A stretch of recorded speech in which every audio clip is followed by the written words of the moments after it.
ગઈકાલે મોડી રાત્રે એલસીબીને ખાનગી રાહે બાતમી મળેલ કે કેન્દ્ર શાસિત પ્રદેશ દીવમાંથી દરિયાઈ માર્ગે બોટ દ્વારા જાફરાબાદ અમરેલી ખાતે વિદેશી દારૂનો મોટો જથ્થો પહોંચાડવામાં આવનાર છે.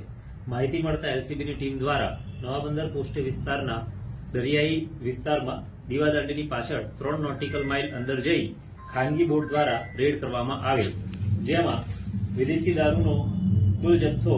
148 પેટી કે જેમાં 5164 નંગ વિદેશી દારૂની બોટલો અને 489 બિયરના ટીમ તથા એક બોટ કબજે કરવામાં આવેલ, જેની મુદ્દામાલની કુલ કિંમત 7,61,700 છે.